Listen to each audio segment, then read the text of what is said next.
holy. Let us die to make men free. While God is marching on. Oh, glory, glory, hallelujah.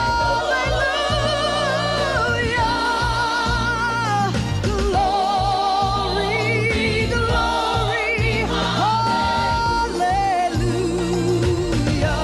The highest praise is glory, glory, hallelujah. His truth is marching on.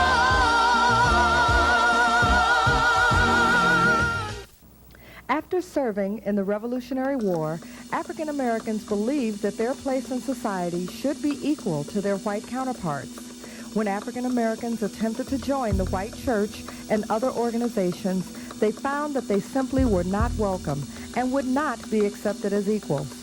It was at this point that Richard Allen and Absalom Jones decided to split from the white church and form organizations that would be sensitive to the needs of African Americans. This split represented the beginning of the Black Church Movement.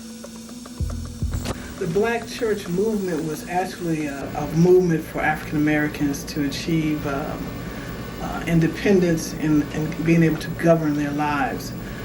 Essentially, what we know as the Black Church Movement is mostly affiliated with Richard Allen and the eventual founding of the African Methodist Episcopal Church.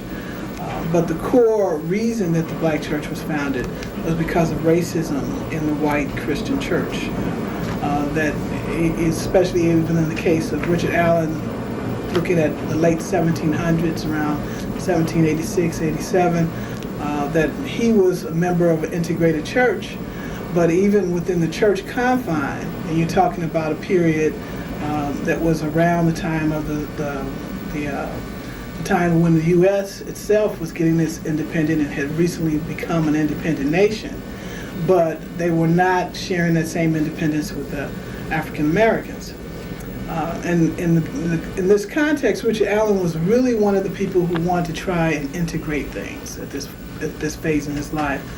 But the event that kind of broke the camel's back, so to speak, was when he was pulled from his knees while praying in church at St. George's. And after that, Allen and some other congregational members decided not to go back. And so what they did in the time was to work on the African Free Society, which was kind of a mutual aid organization that helped African Americans meet their needs in a whole range of things, so economic needs, burial, etc. Whatever that need was, they would minister and to provide those tools for people regardless of their religious affiliation, because that association was not denominationally specific. It was for all blacks who were then Africans. In spite of the efforts put forth by African American leaders to free blacks following the Revolutionary War, there remained a widespread practice in many areas to capture free African Americans and sell them into slavery. This practice only strengthened the desire of African American leaders to fight for our freedom. Frederick Douglass, Ida B. Wells, Harriet Tubman were just a few who made it their life's ambition to fight for the freedom of African Americans. I think I would deal with them in terms of leadership strategies, and the way in which each of these people, probably with the exception of Harriet Tubman because she's from a different era, but each of the others had a different approach to dealing with the problems that were facing black people in the 19th and 20th century, early 20th century. Of course, with Frederick Douglass, you have a man who was born a slave in Maryland, who could not be controlled. I think that's the best way that you could describe him. He just simply was not going to be controlled, who taught himself how to read after getting a little bit of instruction from one of his mistresses, slave owners' wives, I shouldn't say his mistresses, but his slave owner's wife, who takes, listens and understands, and who is intelligent enough to be able to teach himself how to read and how to write, who eventually, with the help of a free black woman who becomes his wife, escapes from slavery, goes north, works up there for a while, and then becomes involved in the abolition movement, and is not satisfied with the traditional role that abolitionists would have for escaped slaves, and that was kind of as an exhibit. This is what is being done to these people in the South. He wanted to be an actor in this movement, and he becomes a very forceful actor in the abolition movement, to the point that for his own safety, after the passage of the Fugitive Slave Law, he has to leave the country. Goes to England, continues to be a forceful actor, abolitionist over there, wants to come back to this country because he's left his family here, his wife and his children.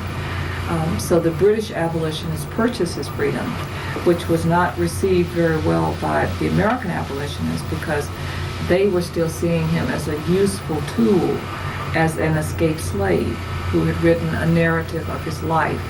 And if he is now a free person, then he's not this tool anymore.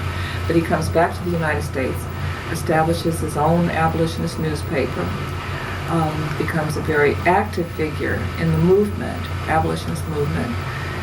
During the Civil War, he is one of the main supporters and advocates of African American fighting forces, African American soldiers in the Civil War. After the Emancipation Proclamation, he becomes one of the organizers, even brings two of his sons in to the Massachusetts units. In 1863, it became apparent that the North would win the Civil War. So what would happen to African Americans now that the war was over? Frederick Douglass gave a lecture on the destiny of the colored race. He started off by raising what he called the Negro question. What he said, in effect, is that everybody is raising the question about the Negro. What is to become of the Negro? And he said that there are 4 general proposals. One is the reestablishment of the chattel slave system, and this time putting all black people in it. That is, no exceptions. That's a fallacy. From that perspective, the fallacy of the chattel slave system was that you had some black people who were and some who weren't. But if you make all black people slaves, so that was one proposal. Second proposal was what I call the deportation of all the blacks. That had been the plan of every president from the time of George Washington through Abraham Lincoln, that whenever we dismantle the slave system, we're going to have to get rid of all the blacks, put them out of the country, send them somewhere else. A third one was to establish, the best way to put it is, a neo-slave system, and that is to put the blacks back in servitude, but don't call it slavery. And the fourth one, of course, was genocide, wipe them all out. And what Frederick Douglass said is that let's junk all of those and let's let the black man alone and just let him do what any other man will do, and everything will work out all right. That was Frederick Douglass's plan, that blacks will immigrate into the country the same way the Irish had, and so forth and so on. But the one that they really finally adopted, of course, was the third one, and that is the establishment of a neo-slave system, but don't call it slavery. What it was called was segregation. But now, so the period between the final solution, which comes down in the 1890s, and the end of the war, is generally called Reconstruction. Reconstruction is the period following the Civil War, and you can deal with it on several different levels. There is the physical reconstruction, or the rebuilding, that takes place throughout the South, because that is where the Civil War fighting took place for the most part, with the exception of, say, Antietam in Maryland in the northern part, or Gettysburg that most of the fighting was taking place in southern states, southern communities. So you've got the physical rebuilding of the infrastructure in the South, the roads, the railroads, all of that has to take place. Then you've got the restoration of the southern states to the Union. The 11 Confederate states that had left the Union, formed the Confederacy, have to go through this period of being restored to their proper place within the Union. That's a part of this process that takes place from the very beginning.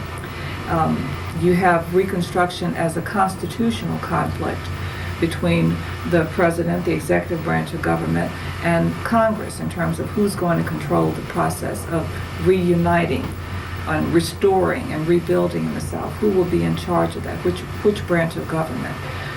Who will take responsibility, and what responsibilities will they take for caring for or providing for the newly freed populations in the South, the refugee white populations in the South?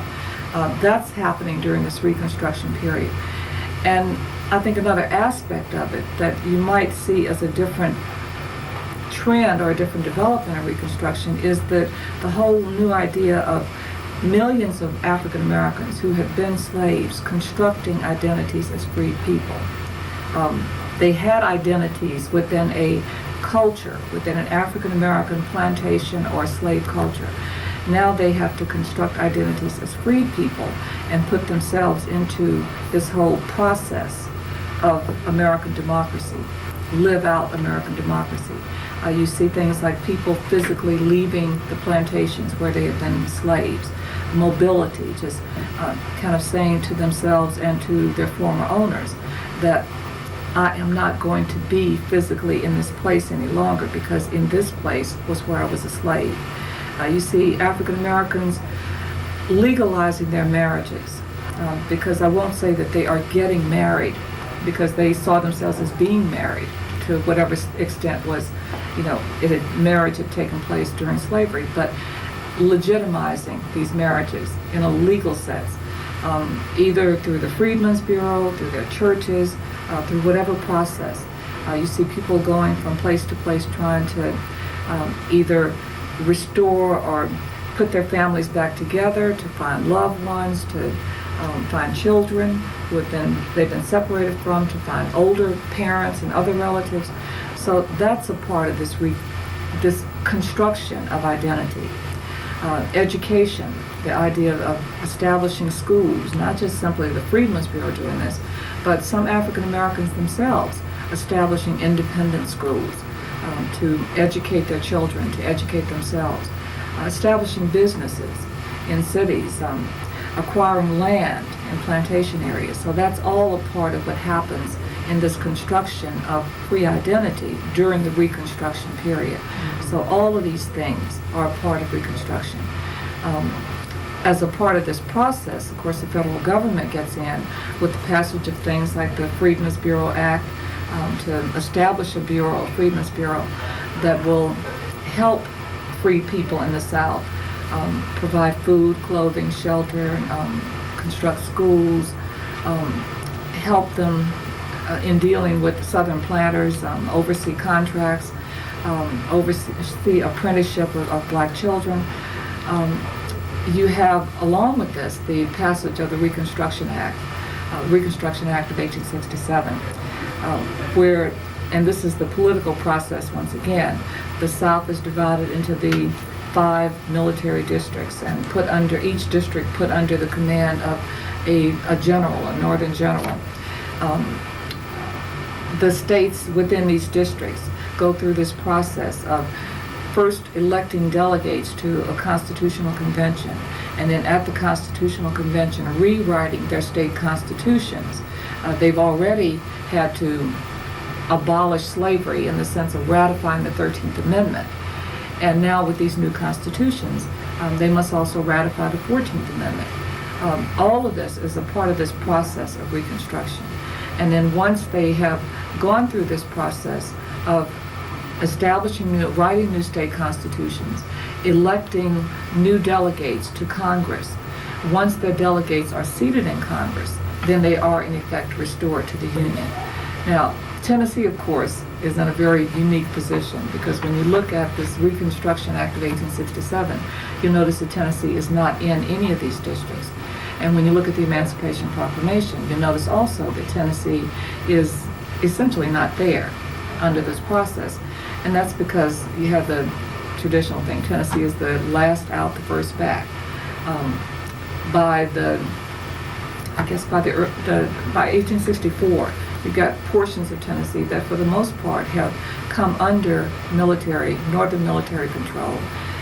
It is in the process of being reconstructed. You have, of course, Andrew Johnson, who will eventually be Lincoln's vice president and then succeed Lincoln as president after his assassination, as a reconstruction leader in Tennessee. So Tennessee has, for the most part, started through this process even before the Reconstruction Acts, even before the formal Reconstruction.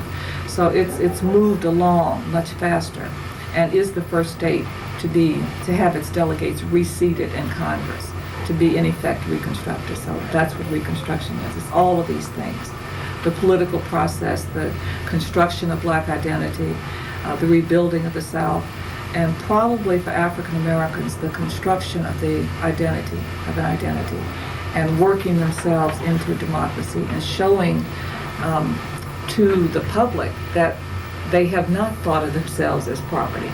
That there are many, many people who come out of slavery educated, knowing how to read and write. Many people who come out and are able to step into these political positions that are opening up as Black men gain the right to vote, as they can now be elected to Congress or whatever. So that's a part of the Reconstruction process. When we talk about why Reconstruction failed, we oftentimes talk about the terrorism, the white terrorism, by the Klan, by the white caps. We also talk about the instability of the Republican Party at that time, because the Republican Party was made up of scalawags, who were white Southerners, who were in support of, to some extent, support of African Americans. They were carpetbaggers, who were Northerners who had come south to work in support of African Americans. And it was made up of African Americans. That was inherently unstable anyway, because all three of those groups had their own agenda. But one thing we haven't paid enough attention to is that even within the African American community, there was a split. Oftentimes between people who you could almost see as old timers, who had been in a place, and then all these new migrants who were coming in from the fields. And that instability really put African Americans in a weakened position, and we shouldn't be surprised that really by 1870, these Reconstruction governments around the South started falling. They were inherently unstable, and they just began falling. And by 1877, it's only a official act that actually had been ended really many years before. So that's another thing to think about is, African Americans had been enslaved in this country from 1619 to 1865, and they basically had, 5 or 6 years of full sort of federal support, and then by 1871, 72, they're on their own again, with what they came out of slavery with. So the kind of progress they're going to make in the rest of the 19th century is really remarkable, given the fact that they come out of that whole experience with very, very little. But they do have they had the experience of voting, they had the experience of going to school, they had the experience of being politicians, and running and helping run their own affairs for a while. And that's going to be important. That's going to be important later on. The formal ending, I guess the date that we can say is the end of Reconstruction, that you see repeated over and over again in history books, is 1877. And that key situation is the 1876 election, in which you have Rutherford B. Hayes as the Republican candidate and Samuel Tilden as the Democratic candidate. In this election, you had in some states state governments in the South that were still being bolstered up, supported by federal troops. you had in other states governments that had already been completely restored, basically, under the control of white governments or whatever. Sometimes former Confederates, but sometimes New South people or whatever. But anyway, you had these, in those last states, you had disputed elections where you had a set of ballots that were coming from the Republicans and a set of set of electors that were being sent up as Republican electors and a set of electors that were being sent up as Democratic electors, electoral votes. And when these votes get to the Senate to be counted, then it's the question of which set of ballots are you going to count? Will you count the ballots from the Republican electors or the ballots from the Democratic? And they could make a decision. So they organized in the Senate, they organized a committee. And that committee included Republicans, Democrats, and one independent or something. And that committee has to come to a decision in terms of whose ballots will be counted. So they get together behind closed doors, and the decision is that they will count the Republican ballots, but there are some concessions that they will have to make to do this. In other words, by counting the Republican electoral ballots, you basically give the election to Rutherford B. Hayes. But in the process, to get that done, to get that agreement, the Democrats kind of push some concessions out of this group.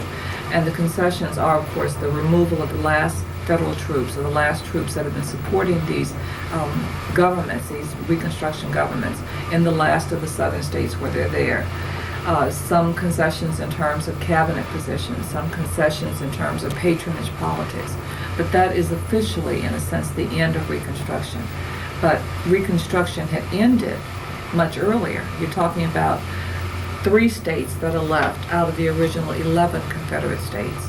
So the other states had already gone through this process of being reconstructed and being restored to the Union, which is basically restored to Congress.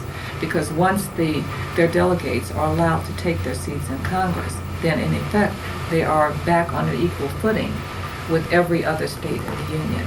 There are no senior, junior, former, whatever. They're all back in. So that event, that decision, that compromise of 1877 in effect, is the official end that you can see of Reconstruction. Some historians, however, see the end of Reconstruction from an economic standpoint occurring much earlier than 1877. Let's look more deeply at the reason for the North's benevolence towards the former slaves during Reconstruction. Was this an attempt to even the playing field left skewed by 200 years of slavery? Some historians don't think so. What the Northerners were interested in doing, the dominant interest in the North, if you don't focus on the radical Republicans, who everybody focuses on, and just look at the real interest, that is the economic interest, what they were interested in is pacifying the South so that the South would not be a problem to the powers in the North. The best way to do that, since the South is still rebellious, the best way to do that is to enfranchise the black population, because we know we can depend on the blacks. The blacks are not going to give us any problems. If we give the blacks power, they're not going to give us any. If we don't know which whites to give power to, I mean, because you can't tell which ones are reliable and which ones, will take advantage of us and so forth and so on. So the first thing they did was to empower the blacks in as many places as that was practical. In the meantime, the radical Republicans thought that was a pretty good permanent solution to empower the blacks. And so, but as soon as the empowerment of blacks became a problem, and it became a problem in South Carolina. The test was in South Carolina, because in South Carolina you had a clear black majority. The black people had control of the Constitutional Convention in South Carolina, the Reconstruction Convention in South Carolina, and they had control of the government, the first post-war government in South Carolina under the new Constitution. The lower house of the legislature had a majority of blacks in it. the upper house had half blacks and half whites, and the statewide offices were divided equally among blacks and whites. You had a white governor, a black lieutenant governor, a white secretary of state, a black treasurer. In other words, the blacks decided to have an integrated power structure in the state government. The first major act that they passed in the South Carolina legislature was a Land Reform Act. And that was really the end of Reconstruction. If there's anything that the Northern power structure could not tolerate, it is land reform. I mean, land reform in the 19th century was a radical anarchist, I mean, that was anathema. So once that happened, then the Northern money withdrew from Reconstruction. Once the North withdrew its support, the radical Republicans didn't have enough power to carry through their vision of Reconstruction, which was government under the control of Southern blacks. So ultimately, the Compromise of 1877, heralding the end of Reconstruction, was merely a formal statement of a fact that had already occurred.